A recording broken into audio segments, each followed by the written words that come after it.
দেবী লক্ষ্মী হলেন ধন সম্পদের দেবী, কিন্তু তিনি যে শুধু ধন সম্পদের দেবী তাই নয়, তিনি সুখ, শান্তি, ঐক্য ও পবিত্রতারও প্রতীক। মা লক্ষ্মী অত্যন্ত চঞ্চলা। আমরা প্রত্যেকেই আমাদের গৃহে তাকে ধরে রাখার চেষ্টা করি বিভিন্নভাবে, কিন্তু তিনি এতটাই চঞ্চলা যে তাকে ধরে রাখা এত সহজ নয়। কিন্তু তিনি যখন কারো ঘরে বা কারো সংসারে প্রবেশ করেন, তাকে দু হাত ভরে সবকিছু উজাড় করে দিয়ে যান। একবার তিনি যদি কারো সংসারে প্রবেশ করেন, তার সংসারে সুখ, শান্তি, আনন্দতে ভরিয়ে তোলেন তিনি। কিন্তু বন্ধুরা, আপনি জানেন কি, মা লক্ষ্মী কখনো কারো ঘরে অযথা প্রবেশ করেন না। আপনাদের জীবনে এমন কিছু অলৌকিক সংকেত আসে যেগুলো নীরবে জানিয়ে দিয়ে যায় মা লক্ষ্মী নিজে পদার্পণ করেছেন আপনার ঘরে। হ্যাঁ বন্ধুরা, ঠিকই শুনছেন। যখন দেখবেন আপনার ঘরে সুখ সমৃদ্ধি বাড়ছে, ঘরে শান্তি নেমে আসছে, আর হৃদয়ে এক অজানা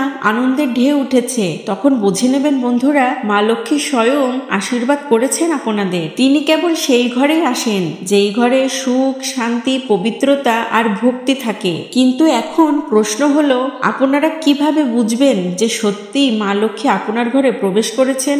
মা লক্ষ্মী প্রত্যেকের বাড়িতেই প্রবেশের পূর্বে জানান দিয়ে যান কিছু অলৌকিক সংকেত। এই অলৌকিক সংকেতগুলো বা লক্ষ্মীর চিহ্নগুলো অনেক সময় আমরা চোখের সামনেই দেখি, তবুও আমরা বুঝতে পারি না সেই সংকেতগুলো। এই অলৌকিক সংকেতগুলো বা লক্ষ্মীর চিহ্নগুলো শুভবার্তা বহন করে নিয়ে আসে আমাদের প্রত্যেকের জন্য।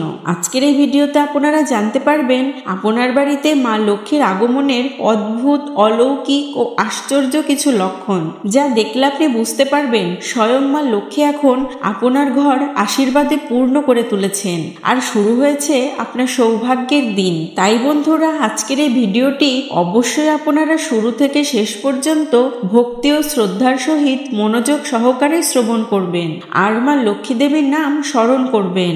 আমাদের চ্যানেলে যদি নতুন হয়ে থাকেন, তাহলে চ্যানেলটিকে অবশ্যই সাবস্ক্রাইব করবেন এবং পাশে থাকা বেল আইকনটি প্রেস করে রাখবেন। তাহলে এরকম আরো ধর্ম বিষয়ক নতুন নতুন তথ্যবহুল ভিডিও আপনারা আরো দেখতে পাবেন। আজকের এই ভিডিওটি অবশ্যই আপনারা মন দিয়ে শ্রবণ করবেন, কারণ এই লক্ষণগুলোর মধ্যে লুকিয়ে আছে আপনার জীবনের শুভ পরিবর্তনের রহস্য।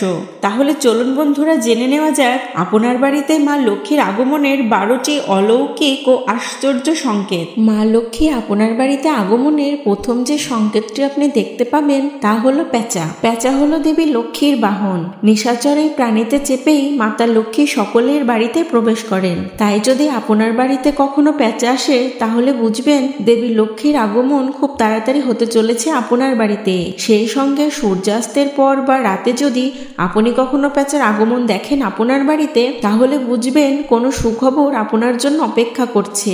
বাড়িতে হঠাৎ লক্ষ্মী পেঁচার আগমন অত্যন্ত শুভ বলে মনে করা হয়। বাড়িতে পেঁচার দর্শন এই ইঙ্গিতে দেয় যে আপনার বাড়িতে মা লক্ষ্মীর আগমন হতে চলেছে। আপনার বাড়ি ভরে উঠতে চলেছে সুখ, শান্তি ও সমৃদ্ধিতে। তাই বাড়িতে যদি কখনো পেঁচা দেখে থাকেন, বিশেষ করে সূর্যাস্তের পর ও রাতে, তাহলে পেঁচাকে কখনোই আপনার বাড়ি থেকে তাড়িয়ে দেওয়ার ভুল কাজটি একদমই করবেন না। দ্বিতীয় যে ইঙ্গিতটি মা লক্ষ্মী আমাদের দিয়ে থাকেন তা হলো কালো পিঁপড়ে। বাস্তুশাস্ত্রে বলা হয় কালো পিঁপড়ে বাড়িতে আসা হলো শুভ সময়ের ইঙ্গিত। কালো পিঁপড়ে যদি আপনার বাড়িতে ঝাঁক বেঁধে এসে থাকে, তাহলে কখনোই তাদের বাড়ি থেকে তাড়ানোর চেষ্টা করবেন না। বাড়িতে কালো পিঁপড়া দেখতে পেলে বুঝবেন দেবী লক্ষ্মী আপনার বাড়িতে প্রবেশ করতে চলেছেন। এতে আপনার আর্থিক দিকে লাভ হবে এবং অর্থপ্রাপ্তি হওয়ারও সম্ভাবনা রয়েছে।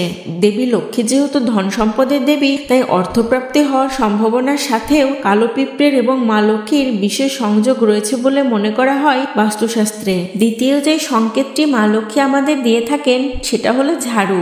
অনেকেই ঝাঁটা বা ঝাড়ুকে অলক্ষণে বা অপবিত্র বা অশুভ বলে মনে করেন, কিন্তু আপনি জানেন কি, আপনার ধারণা একেবারেই ভুল।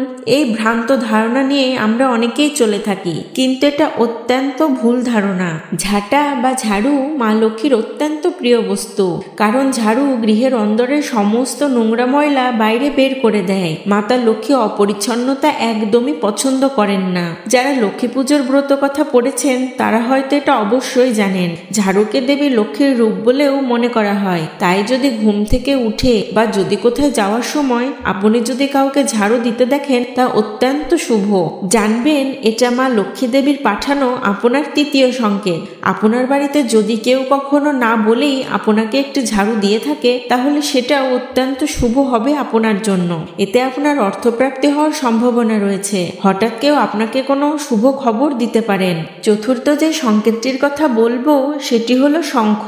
শঙ্খের সঙ্গে মা লক্ষ্মী দেবীর বিশেষ এক সম্পর্ক রয়েছে। শঙ্খধ্বনি দিয়ে মা লক্ষ্মীকে আহ্বান করা হয়। যদি আপনি সকালবেলা ঘুম থেকে ওঠার পর শঙ্খের আওয়াজ শুনতে পান, তাহলে বুঝবেন দেবী লক্ষ্মী আপনার উপর কৃপা করতে চলেছেন। কখনো যদি শঙ্খধ্বনি শুনে আপনার ঘুম ভাঙে, তাহলে বুঝবেন স্বয়ং মা লক্ষ্মী দেবী আপনাকে সংকেত দিচ্ছেন যে তিনি আপনার বাড়িতে আসতে চলেছেন। দেবী লক্ষ্মীর আশীর্বাদে আপনার জীবনে পূর্ণতা আসতে চলেছে।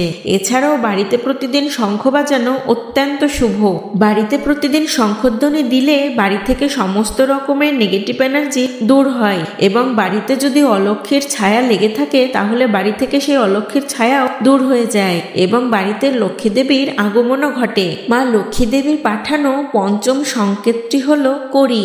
মা লক্ষ্মীর অন্যতম প্রিয় একটি বস্তু হলো এই কড়ি। শিব পার্বতী যেমন পাশা খেলে তাদের সময় অতিবাহিত করতেন, ঠিক তেমনি লক্ষ্মীনারায়ণও এই কড়ি খেলে তাদের সময় অতিবাহিত করতেন। এই কড়ি হলো মা লক্ষ্মীর পাঠানো পঞ্চম সংকেত। আপনারা যদি পথে ঘাটে চলার সময় কোথাও কড়ি পড়ে থাকতে দেখেন, তাহলে জানবেন খুব শীঘ্রই দেবী লক্ষ্মীর কৃপা আপনার উপর বর্ষিত হতে চলেছে। এছাড়াও বাড়িতে মা লক্ষ্মীর আসনে কড়ি রাখাও অত্যন্ত শুভ বলে মনে করা হয়। এতে করে মা লক্ষ্মী অত্যন্ত প্রসন্ন থাকেন আপনাদের প্রতি।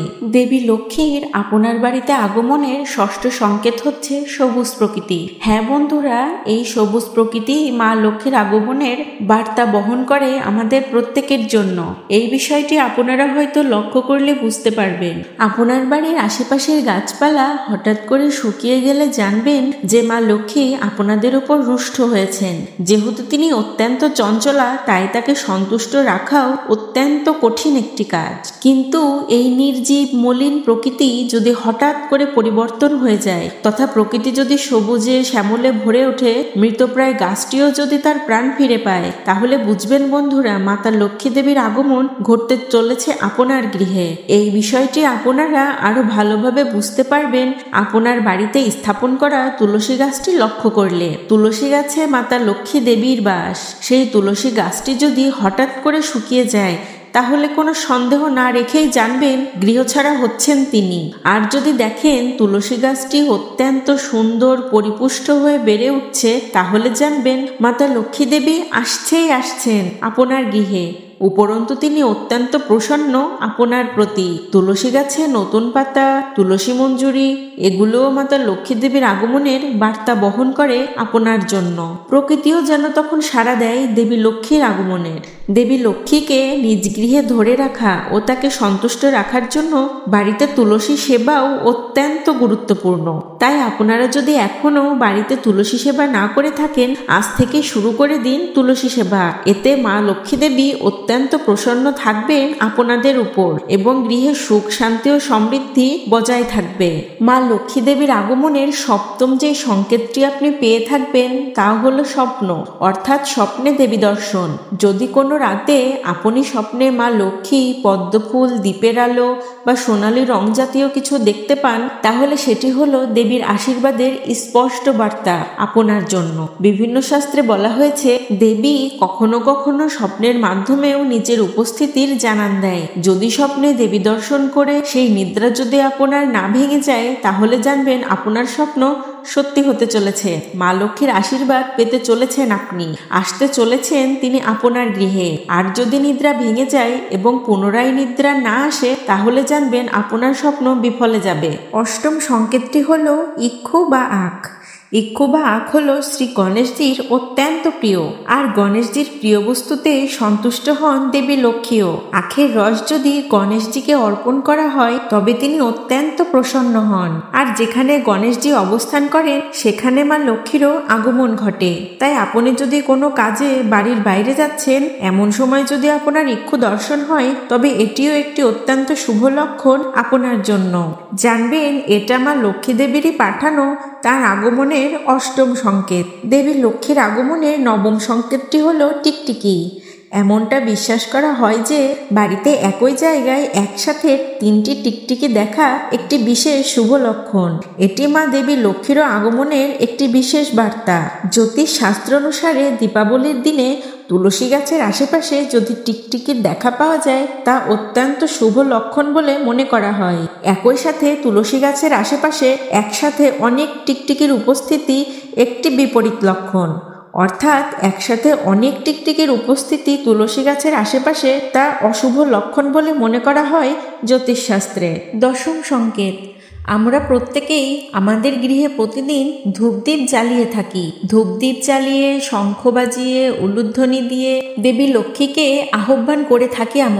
আমরা প্রতি বৃহস্পতিবারে লক্ষ্মীব্রত পালন করে থাকি দেবী লক্ষ্মীকে সন্তুষ্ট করতে, তাকে গৃহে ধরে রাখতে। আপনারা অবশ্যই লক্ষ্য করবেন, প্রতিদিনের তুলনায় যদি কোনোদিন আপনাদের বাড়িতে প্রদীপের শিখা যদি হঠাৎ করে উজ্জ্বল হয়ে ওঠে, তাহলে বুঝবেন তিনি আসতে চলেছেন আপনার গৃহে। আপনার উপর অত্যন্ত প্রসন্ন তিনি কৃপা করেছেন আপনার উপর, তারই সংকেত দিচ্ছেন তিনি। 11তম সংকেত, আমরা সকলেই জানি অতিথি নারায়ণ। অতিথি সেবা করা মানে নারায়ণকে সেবা করা। অতিথি সন্তুষ্ট হলে স্বয়ং নারায়ণও সন্তুষ্ট হন, আর নারায়ণ দেব সন্তুষ্ট মানে দেবী লক্ষ্মীও সন্তুষ্ট। তাই আপনার গৃহে যদি হঠাৎ কোনো অতিথির আগমন ঘটে, তাহলে বুঝবেন সেটা মাতা লক্ষ্মীরই পাঠানো এক বিশেষ সংকেত। কারণ মা লক্ষ্মী কখনো সরাসরি আসেন না, তিনি মানুষ রূপে বা প্রাণী রূপে আমাদের প্রত্যেকেরই পরীক্ষা নেন। 12তম লক্ষণ, 12তম লক্ষণ হলো গৃহে অন্নের প্রাচুর্যতা। আপনার গৃহে যখন দেখবেন অল্প খাবারেও সবার চাহিদা মিটছে, সবাই তুষ্ট, অল্প উপকরণেও অনেক কিছু তৈরি হচ্ছে, তাহলে বুঝবেন মা লক্ষ্মী অত্যন্ত খুশি আপনার উপর। আপনার ঘর থেকে যদি কখনো খাবার শেষ না হয়, তাহলে জানবেন অন্নপূর্ণা রূপে মা লক্ষ্মীর আগমনের স্পষ্ট চিহ্ন এটি। আর তখন তিনি ঘর ভরে দেবেন ঐশ্বর্য ও সন্তুষ্টিতে। বন্ধুরা, এই লক্ষণগুলো দেবী লক্ষ্মীর উপস্থিতির সূক্ষ্ম ইঙ্গিত। মা লক্ষ্মী সর্বদা সেই ঘরে অবস্থান করেন যেখানে থাকে পরিচ্ছন্নতা, সততা, ভক্তি ও ঈশ্বর স্মরণ। তাই প্রতিদিন সকালে ঘর পরিষ্কার রাখবেন, তুলসী তলায় প্রদীপ দেবেন, আর ঈশ্বরের নামও স্মরণ করবেন। দেখবেন ধীরে ধীরে আপনার সৌভাগ্য আপনার জীবনে প্রবেশ করছে। ভিডিওটি যদি আপনাদের ভালো লেগে থাকে, তাহলে ভিডিওতে একটি লাইক অবশ্যই করবেন এবং কমেন্টে লিখবেন জয় মা লক্ষ্মী। আর এরকম ভক্তিমূলক ভিডিও পেতে আমাদের চ্যানেলটিকে সাবস্ক্রাইব করতে একদমই ভুলবেন না। সবাই ভালো থাকবেন ও সুস্থ থাকবেন। জয় মা লক্ষ্মী।